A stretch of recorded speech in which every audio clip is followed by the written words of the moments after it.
नमस्कार, बहुत स्वागत है आप सभी का साधना न्यूज में। मैं हूं आपके साथ नेहा।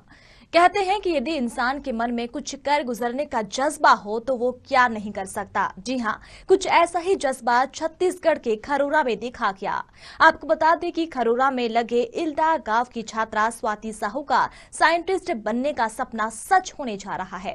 छत्तीसगढ़ में पदस्थ जेल प्रहरी दिनेश कुमार साहू की बेटी स्वाति साहू का मुंबई के भाभा परमाणु अनुसंधान केंद्र यानी बार्क में साइंटिफिक ऑफिसर पद के लिए चयन हुआ है, जिन्हें 17 जनवरी से ट्रेनिंग के लिए बुलाया गया है।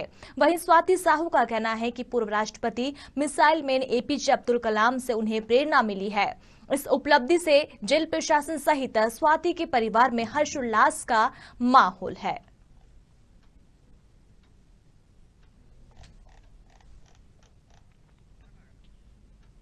मैं ग्राम इल्दा की बेटी स्वाति साहू। मेरा selection Bhabha atomic research centre में साइंटिस्ट पोस्ट के लिए हुआ है। मेरा स्कूल जवाहर नवोदय विद्यालय बोरई दुर्ग है और मैं graduate government engineering college Bilaspur से हुई हूँ। मेरा ब्रांच इलेक्ट्रॉनिक एंड टेलीकम्युनिकेशन है, जिसमें मेरा 80% एग्रीगेट रहा है। मेरा जो ये स्ट्रगल का सफ़र है वो 4 साल तक था और इस बीच मैंने 2 बार ECIL का इंटरव्यू दे चुकी हूँ मैं, और DRDO के साइंटिस्ट पोस्ट के लिए भी मैं मेंस और इंटरव्यू दोनों क्वालिफाइड की थी, बट मेरा सिलेक्शन नहीं हुआ था। और जो मेरे मोटिवेशनल रहे हैं डॉक्टर APJ अब्दुल कलाम जी, मैं उन्हें बहुत फॉलो करती हूँ।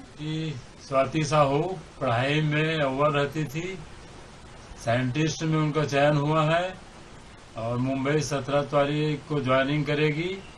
हम लोग सब खुश हैं, हम लोगों को उस पर नाज है। मैं ग्राम इल्दा की बेटी स्वाति साहू। मेरा selection Bhabha atomic research centre में साइंटिस्ट पोस्ट के लिए हुआ है। मेरा स्कूल जवाहर नवोदय विद्यालय बोरई दुर्ग है और मैं graduate government engineering college Bilaspur से हुई हूँ। मेरा ब्रांच इलेक्ट्रॉनिक एंड टेलीकम्युनिकेशन है, जिसमें मेरा 80% एग्रीगेट रहा है। मेरा जो ये स्ट्रगल का सफ़र है वो 4 साल तक था और इस बीच मैंने 2 बार ECIL का इंटरव्यू दे चुकी हूँ मैं, और DRDO के साइंटिस्ट पोस्ट के लिए भी मैं मेंस और इंटरव्यू दोनों क्वालिफाइड की थी, बट मेरा सिलेक्शन नहीं हुआ था। और जो मेरे मोटिवेशनल रहे हैं डॉक्टर APJ अब्दुल कलाम जी, मैं उन्हें बहुत फॉलो करती हूँ। स्वाति साहू पढ़ाई में अव्वल रहती थी, साइंटिस्ट में उनका चयन हुआ है और मुंबई 17 तारीख को ज्वाइनिंग करेगी। हम लोग सब खुश हैं, हम लोगों को उस पर नाज है। मैं ग्राम इल्दा की बेटी।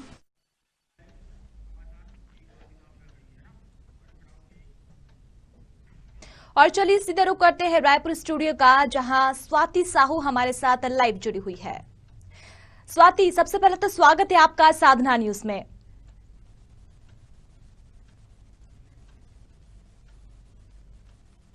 Thank you. और आपको ढेर सारी शुभकामनाएं। जो उपलब्धि आपने हासिल की है, हमारी ओर से आपको ढेर सारी शुभकामनाएं भी।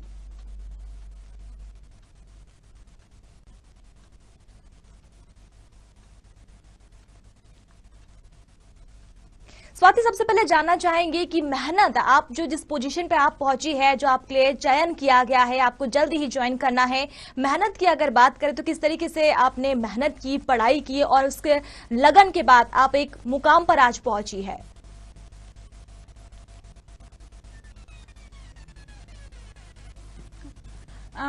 मेरा ऐसा रहा है कि ना, मेरा जब ग्रेजुएशन हुआ था 2000 बाद, फिर मैंने मतलब स्ट्रगल का दौर मेरा 4 साल तक की कोचिंग की और मैंने तैयारी की, तो सिलेक्शन मतलब हुआ कई कई जगह इंटरव्यू के लिए।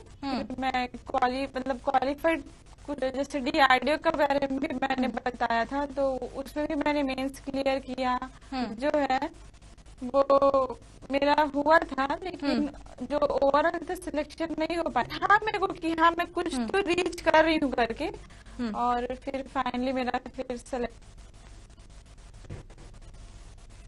जी, स्वाति, ये भी जानना चाहेंगे कि आपने बताया कि किस तरीके से आपने स्ट्रगल किया और उसके बाद आपने कितने एग्जाम्स आपने पास किए। अगर हमें शेयर की बात करें कि हम इसे अपनी उपलब्धि का कारण कौन है, क्योंकि जिस तरीके से आपने बताया कि आपने मेहनत की, लगन से आपने इस लक्ष्य को हासिल किया है, तो मेहनत के पीछे किसका हाथ रहा है?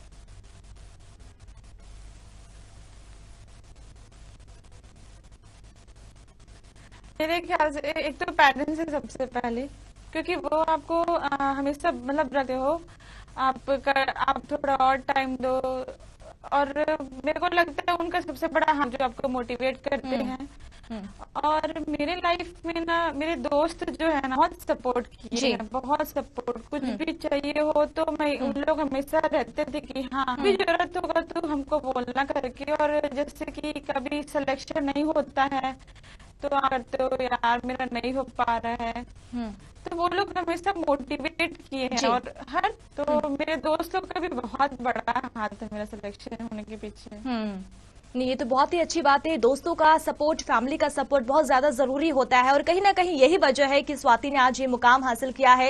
लेकिन स्वाति, जानना चाहेंगे, एक छोटी सी उम्र में जब हम पढ़ते हैं, विद्यार्थी होते, 12th 11th में हम लोगों का एम जो होता है वो क्लियर नहीं होता है, हमें नहीं पता होता है कि हमें क्या करना है। लेकिन आपने किस तरीके से सोच लिया था कि आपको साइंटिस्ट बनना है और देश के लिए कुछ कर गुजरना है?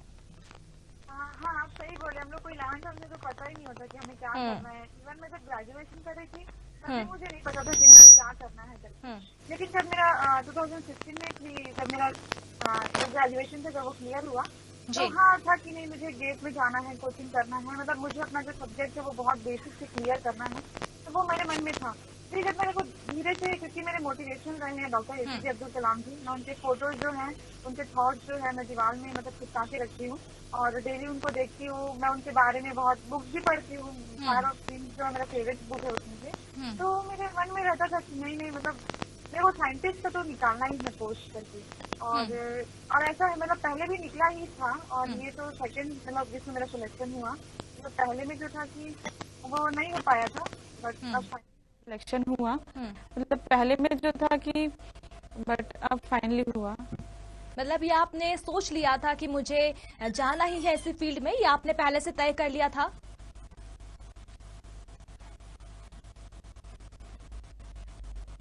हाँ, मतलब जब मैं तैयारी कर रही थी इन 4 सालों में, तो पढ़ती थी ना एपीजे अब्दुल कलाम जी की, तो था कि नहीं मतलब इसका एग्जाम अच्छे से देना है। तो मन में था कि हाँ साइंटिस्ट तो बनना ही है।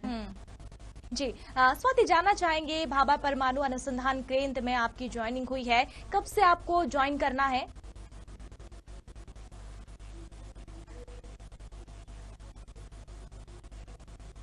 19 जनवरी को हम लोग को बुलाए हैं वहाँ पे। और 18 से जो है वहाँ पे फिर ट्रेनिंग। जी। स्वाति, भाभा परमाणु अनुसंधान केंद्र, वैसे तो सभी इसके बारे में जानते हैं, लेकिन इस केंद्र के बारे में हम भी चाहेंगे कि आप हमारे दर्शकों को बताएं और आपका जो पद है साइंटिफिक ऑफिसर पद जिसके लिए आप चयन हुई है उसके बारे में भी, क्योंकि क्या आपका कामकाज रहेगा, कैसे आपके काम यहाँ पर होने बखूबी, उसके बारे में भी थोड़ी सी जानकारी हमें दीजिए।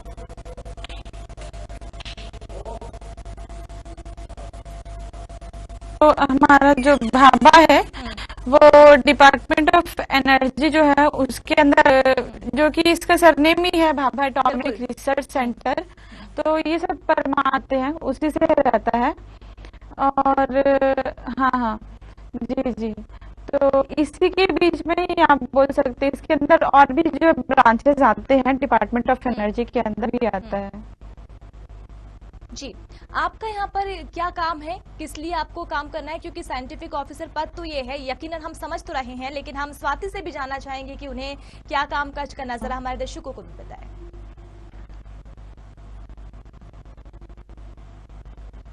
हाँ, जो मेरा जो पोस्ट है ना वो साइंटिस्ट सी ऑफिसर का भी, हमारी ये भी 1 साल लगभग 1 साल तो हमारी ट्रेनिंग ही रहेगी। उस बीच में वहाँ के जो फिजिक्स से रिलेटेड क्या बोलते हैं एटॉमिक एनर्जी से रिलेटेड ये सब बाद जब हमारी पढ़ाई कंप्लीट हो जाएगी उसके बाद फिर हमको पोस्टिंग मिलेगी। तो वो जो पोस्ट सी ऑफिसर की मिलेगी। और जो हमारी ट्रेनिंग में जो हमको पढ़ाएंगे ना, सर्च करना है वहाँ पे, मतलब जो भी परमाणु ऊर्जा के क्षेत्र में बोल लीजिए। जी, आप जब यहाँ पर आएगी ट्रेनिंग के बाद आप कोई पद मिल जाएगा साइंटिफिक ऑफिसर का पद, क्या आप देश के लिए, क्योंकि ये एक ऐसे फील्ड है जहाँ लोग सोचते नहीं है और सोचते भी है तो काफी ज्यादा मेहनत करनी होती है अपने लक्ष्य तक पहुँचने के लिए। स्वाति अगर यहाँ पर पहुँच गई है तो अब क्या स्वाति के सपने हैं?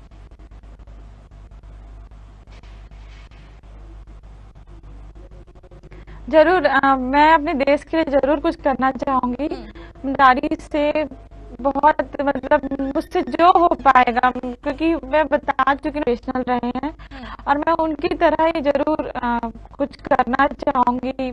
मेरा स्वाति जी, हमने ये भी सुना है कि APJ Abdul Kalam missile man, आप इन्हें बहुत ज्यादा फॉलो करती रही है और उन्हीं को फॉलो करते हुए आपने ये पद भी हासिल किया है। और सक्सेस का अगर हम ये कहें कि आपका जो कारण है वो एपीजे अब्दुल कलाम यहाँ पर हो सकते हैं, कुछ ऐसी बात आप यूथ से जो इस वक्त काफी ज्यादा भटके हुए हैं, उन्हें नहीं पता है कि उन्हें किस फील्ड में जाना है, काफी कंफ्यूज रहते हैं, अगर वो भी इस फील्ड में आना चाहते हैं तो उन्हें कुछ टिप्स आप देना चाहेंगी?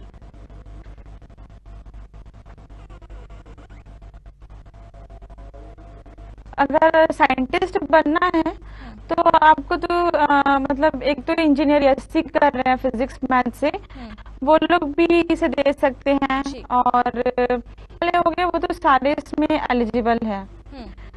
तो साइंटिस्ट के पोस्ट के लिए आप एग्जाम होते हैं ना, वो आपको रिटर्न निकालना पड़ेगा या फिर गेट के थ्रू जो लोग होता है उसमें सिलेक्शन, आपको बस इंटरव्यू निकालना है। बट एक चीज मेन है, इस पोस्ट फाइट करना पड़ता है, क्योंकि जो बाहर का है उसमें सबसे टफ जो पड़ता है वो है इंटरव्यू। आप तो जाओगे, वो उतना टफ नहीं पड़ेगा, लेकिन जो है ना वो बहुत टफ पड़ते हैं क्वेश्चन, और वो काफी देर तक जो है इंटरव्यू आपका लगभग 1 घंटा तो आप है। तो वो मेन आपका इंटरव्यू में परफॉर्मेंस ही बताएगा कि आपका सिलेक्शन होगा कि। तो स्वाति, आपने ये इंटरव्यू फेस किया, एग्जाम के बाद इंटरव्यू का आपने फेस किया है, तो कि ऐसी मुश्किलें यहाँ पर आपको देखने के मिली या फिर कोई ऐसा वाकया जो आपको याद आ रहा हो?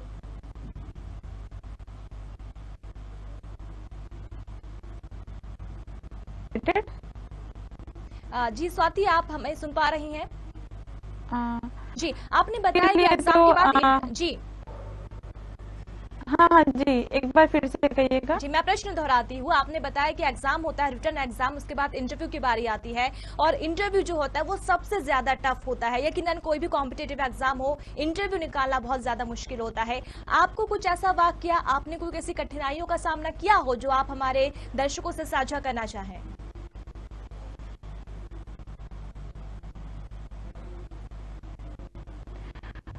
जैसे मैं टेक्निकल ब्रांच से हूँ, तो मुझे पता था पहले मेरा बहुत स्ट्रांग हूँ, क्योंकि पहले सब्जेक्ट से ही बहुत लंबा जो आपका इंटरव्यू है वो खींचेंगे। तो मेरा था कि जो मेरा सबसे क्लियर बेसिक जो हो, क्योंकि मेरा कॉलेज में मेरा फेवरेट जैसे सब्जेक्ट था माइक्रो प्रोसेसर, तो मेरे को पता था कि मेरा बेसिक बहुत क्लियर है इसमें, तो मैं उसको पहले लेके चली थी कि मेरे को पता था कि, और उसमें यकीनन मेरा आधा घंटा जो है ना मेरा वो सब्जेक्ट ही खींचा है। तो मेरे लगभग 5 सब्जेक्ट मैंने बताया था, 5 सब्जेक्ट से क्वेश्चन पूछे हैं, लेकिन आप जिसको प्रायोरिटी दोगे ना, मतलब आप टॉप पे रखोगे तो उससे ज्यादा देर तक चलेगा इंटरव्यू। फिर जो सेकंड है उसमें पूछेंगे, फिर जो थर्ड है, तो मतलब इस टाइप से प्रायोरिटी बेसिस पे जब आप सब्जेक्ट करते हो तो उससे फिर वो लोग क्वेश्चन पूछते हैं। स्वाति, आप खरोरा की रहने वाली है, एक छोटा सा गांव कस्बा अगर हम कहें छत्तीसगढ़ का तो ये है। यहाँ पर अब कैसा माहौल देखने को मिल रहा है परिजनों में? और पेरेंट्स की अगर मैं बात करूं तो यकीनन उनको भी बहुत ज्यादा खुशी हो रही होगी, क्योंकि खरोरा से निकलकर स्वाति आज इस मुकाम पर पहुंची है। जरा वो एक्सपीरियंस भी हमसे आप साझा करें। जी सही बोलिए आप। मेरा गाँव बहुत मतलब खरोरा के बाद एक छोटा सा मेरा गाँव रहा है, और ऐसे मुकाम पे मतलब निकलना बहुत कुछ बच्चे ही होते हैं, मतलब वहाँ से निकलते हैं। लेकिन एक चीज है कि अगर आप छोटे गांव से हैं और अगर आप कुछ कर दिखाते हैं तो वहाँ के लिए बच्चों के लिए एक रास्ता खुल जाता है कि नहीं नहीं हमें भी करना है। और यकीनन ये बहुत अच्छी बात है कि मैं वो रास्ता बहुत लोगों को दे पाई हूँ। तो मैं सब पेरेंट्स लोग से चाहूंगी कि अपने बच्चों पे भरोसा करें और उन्हें आगे बढ़ाएं, तो जरूर कुछ मदद करेंगे। तो बिल्कुल, पेरेंट्स का इस पूरे मामले में क्या कहना है? क्योंकि जब बेटी निकल कर आगे बढ़ी है, गांव से निकली है, प्रदेश से निकली है, तो सभी लोग खुशी है। पेरेंट्स क्या आप कहते हैं? क्योंकि आपने जब मेहनत की तो यकीनन उनका सपोर्ट भी आपको था, जैसा आपने बताया। अब क्या क्या फील वो कर रहे हैं? उनकी मन की बात आपने जानने की कोशिश की? वो तो बहुत खुश है, बहुत ज्यादा ही खुश है, क्योंकि मेरा स्ट्रगल 4 साल तक रहा है ना, तो एक धैर्य बना के आप चलते हो कि अब होगा कि नहीं होगा, अब होगा कि नहीं होगा। माइंड में बहुत सारे थॉट्स आते हैं कि कुछ और कर लूं क्या, मतलब बहुत सारे थॉट्स आते हैं, ऐसा मेरे से नहीं हो पा रहा है। लेकिन फिर भी अगर आप लगे रहोगे ना तो आपका सिलेक्शन जरूर होगा। बस आपको लगे ही रहना है और धैर्य जरूरी है। वो मेरे पेरेंट्स देखे हैं, और जब मेरा सिलेक्शन हुआ तो वो बहुत खुश है, मतलब क्या मैं बात तो है। डिस्क्राइब भी नहीं कर सकती, बहुत खुश है। जी स्वाति, यहाँ ये भी जानना चाहूंगी कि बहुत सारे ऐसे यूथ होते हैं जो कॉम्पिटिटिव एग्जाम की तैयारी करते हैं, लेकिन आज का जो समय है वो डिजिटल टाइम हो गया है, मोबाइल हाथों में होता है, कहते तो जरूर है कि हम पढ़ाई कर रहे हैं, लेकिन किताबों से बच्चे दूर हो जाते हैं और यही वजह है कि उन्हें नकारात्मक रिजल्ट सामने आते हैं, सक्सेस नहीं हो पाते। उन यूथ से, उन बच्चों से, उन युवाओं से आप क्या कहना चाहेंगी? मुझे ऐसा लगता है क्योंकि टेक्नोलॉजी बहुत बढ़ रही है, तो जरूर आप उस टेक्नोलॉजी का यूज करिए, बट उसका जो मोस्ट यूजेस क्या है, मतलब आप टेक्नोलॉजी से आप यूट्यूब में इतने सारे आप देख सकते हैं, क्लासेस अवेलेबल है, तो ये सब फ्री, जबकि क्लासेस फ्री अवेलेबल होती है, तो ये तो सारे बच्चों तक पहुंच सकता है, वो भी फ्री में। तो जो जो उसके यूजेस है टेक्नोलॉजी के, हमें उसको फॉलो करना चाहिए। अगर वैसा हम करेंगे तो हम बहुत ज्यादा आगे बढ़ जाएंगे। लेकिन टेक्नोलॉजी, जी जी, तो स्वाति, लेकिन एक बात यहाँ पर ये भी पूछना चाहूंगी, घंटों की बात जरूर आती है जब हम कोई भी एग्जाम की तैयारी करें, चाहे हम ग्रेजुएशन करें या 12th हम पढ़े या फिर कोई भी कॉम्पिटिटिव एग्जाम होता है, एक बात सबसे ज्यादा जरूरी आती है कि हम 4 घंटे पढ़ रहे हैं, हम 12 घंटे पढ़ रहे हैं। घंटों से भी कुछ फर्क पड़ता है स्टडी में, या फिर मन से पढ़े ये ज्यादा इम्पोर्टेंट होता है? नहीं, घंटों से तो फर्क नहीं होता है। आप जितना भी एफर्ट डाल रहे हैं बहुत ईमानदारी से, और आपका डिस्ट्रैक्शन नहीं होना चाहिए। आप जो पढ़ रहे हो तो आपके दिमाग में कुछ स्टडी करना चाहिए। और मैं हमेशा एक चीज रहता है कि आप जब भी सुबह उठो आप एक प्लान कर लो कि आपको क्या क्या पढ़ना है, क्योंकि मैं हमेशा एक डायरी फॉलो करती हूँ और मैं उसमें लिखती हूँ कि हाँ मुझे ये करना है। क्योंकि अगर आपके माइंड में एक बार बैठ गया कि आपको ये चीजें, आपको ये टॉपिक है, आपको इस टॉपिक से ये चीजें कंप्लीट करनी है, अगर वो दिमाग में बैठ जाता है ना, तो फिर इंसान उसी के पीछे लग जाता है, नहीं हाँ मुझे ये करना है। तो घंटे मायने नहीं रखते, आपका दिमाग और आपका जो प्लानिंग चल रहा है कि मुझे क्या क्या कंप्लीट करना है, अगर आप सोच लिए तो जरूर आपका कंप्लीट हो जाएगा। स्वाति, आप कितने घंटे पढ़ती थी? मिनिमम मेरा रहता था 7 घंटे। अच्छा, आप डेली 7 घंटे स्टडी आप करती थी? हाँ, कभी कभी जी रिकॉर्डिंग कम ज्यादा हो जाता था। हाँ, लेकिन वो मिनिमम रहता था कि हाँ मुझे इतना करना है करके। ठीक है, एक टारगेट हम डिसाइड कर सकते हैं कि हमें 7 घंटे पढ़ना है या 6 घंटे पढ़ना है, लेकिन उस टाइम को हमें मिसयूज नहीं करना है। उससे हम अगर यूज करते हैं, सदुपयोग करते हैं उस टाइम का, तो फिर हम सफल हो पाते हैं, राइट? जी जी जी। ये भी जानना चाहेंगे स्वाति, क्योंकि आपके पिताजी जेल प्रहरी है, तो कभी आपके मन में विचार नहीं आया कि आपको भी इस फील्ड में जाना चाहेंगे? हाँ, नहीं, मुझे बचपन में लगता था कि पापा मुझे आपकी तरह बनना है ऐसा, लेकिन मुझे ना वो क्लियर नहीं था कि बनना कैसे है। वो मैं नवोदय में, मैं किसी जवाहर नवोदय विद्यालय से हूँ, तो मैं मैथ्स में 12th मेरा कंप्लीट हो गया। फिर सब था कि नहीं इंजीनियरिंग कर रहे हैं, तो फिर मैं उसी फील्ड के पीछे ही चली गई। तो मेरे दिमाग में मतलब था कि हाँ मुझे ऐसा बनना है करके, बट वो चीजें क्लियर नहीं थी कि मुझे कैसे, मतलब क्या सब्जेक्ट लेना चाहिए, कैसे तैयारी करनी है। तो मैं फिर क्या हुआ, इंजीनियरिंग के बाद से मैं टेक्निकल फील्ड के ही पीछे लग गई। अच्छा, पेरेंट्स ने कभी आपकी फील्ड को लेकर या फिर हमें आगे क्या करना, आपके एम को लेकर कभी प्रेशर नहीं दिया कि नहीं आपको इसी फील्ड में आना है, ये क्या? क्योंकि होता है लड़की अगर कुछ करना चाहती है, अगर कुछ हटके करना चाहती है, तो कई तरीके का दबाव, चाहे वो परिवार की ओर से हो, गांव की ओर से हो या समाज की ओर से हो, वो लड़कियों को झेलना पड़ता है। नहीं, मेरे घर में ऐसा कभी नहीं हुआ। मम्मी पापा लोग ने मुझे कभी नहीं टोका, और हमेशा कहते थे बेटा आपका जो मन है वो रख लो। तो मेरे घर में हमेशा से फ्रीडम रहा है कि आपको जो पढ़ना है पढ़ो, पर जो भी करना बस अच्छे से करना। और टाइम कितना भी ली नहीं, मैं कभी मतलब हमेशा मोटिवेट किए हैं, तो मेरे घर में कभी ऐसा कॉम्पिटिशन नहीं। बिल्कुल, ये तो बहुत ही अच्छी बात है, और सभी पेरेंट्स को यही करना चाहिए कि जब अगर लड़कियां, अगर बेटियां घर की अगर बाहर निकलना चाहती है, स्पेशली अगर वो किसी छोटे से गांव या कस्बे से अगर होती है, तो मोटिवेट जरूर करना चाहिए। क्योंकि बहुत बार हमने देखा है कि 4 दीवारी में वो कैद हो जाती है, और जो एम वो उनका होता है, जो वो सोचती है, उस दिशा पर नहीं पहुंच पाती है। यकीनन ये एक बहुत अच्छी सोच है और बहुत अच्छा जो सपोर्ट अगर हम कहें स्वाति जी आपके परिवार की ओर से जो आपको मिला है, यकीनन काबिले तारीफ है। और अगर हर एक पेरेंट्स अगर ये सोचे तो लड़कियां अपने मुकाम पर जरूर पहुंच पाएगी। स्वाति जी, यहाँ पर एक चीज और, आपने जैसे बताया कि मिसाइल मेन आपके आदर्श रहे हैं, आपने उनको बहुत ज्यादा फॉलो किया है, कुछ ऐसे विचार उनके जो युवाओं में जोश भर सके या फिर उनको उनके मुकाम तक पहुंचाने में मदद कर सके? मेरा एक फेवरेट जो है जो थॉट एपीजे अब्दुल कलाम जी का है, जिसको मैं डेली देखती हूँ, वो है कि आप अपना भविष्य नहीं बदल सकते, लेकिन आप अपनी आदतें बदल सकते। क्या बात है, बिल्कुल। बदली हुई आदतें से आपका भविष्य भी बदल जाएगा। तो आप अपना, बिल्कुल, बिल्कुल, आप अपना वर्तमान बदल के आप अपना भविष्य तय कर सकते हैं। अच्छा, चलते चलते हमारे दर्शकों को और उन तमाम यूथ को जो इस वक्त आपको दे रहे हैं, साथ ही साथ बधाइयां भी आपको दे रहे हैं आपकी इस लक्ष्य के लिए, एक नई चुनौती के लिए। जी जी।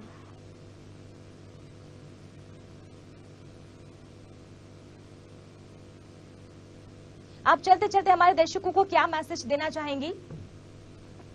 बस यही है कि मेरा तो हमेशा से मतलब क्योंकि मैं इस मुकाम तक पहुंची अभी समय के साथ और धैर्य के साथ, तो बस मैं यही बोलना चाहूंगी कि आपका बस आप अपना एक एम रखिए, धैर्य रखिए और बस लगे रहिए। कोई टैलेंटेड है, कोई ऐसा है, ये दिमाग में मत डालिए, बस अपने पर भरोसा रखिए, आप जरूर पहुंचेंगे। चलिए, बहुत शुक्रिया स्वाति हमसे जुड़ने के लिए और साधना न्यूज से बातें करने के लिए, और आपको आपके भविष्य के लिए भी ढेर सारी शुभकामनाएं।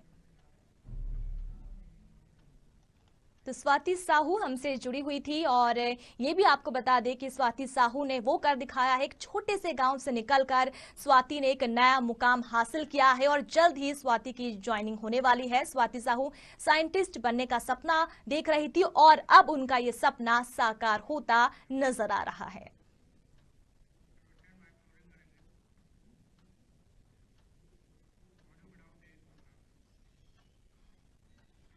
और इसी के साथ इस खास पेशकश में इतना ही। नमस्कार।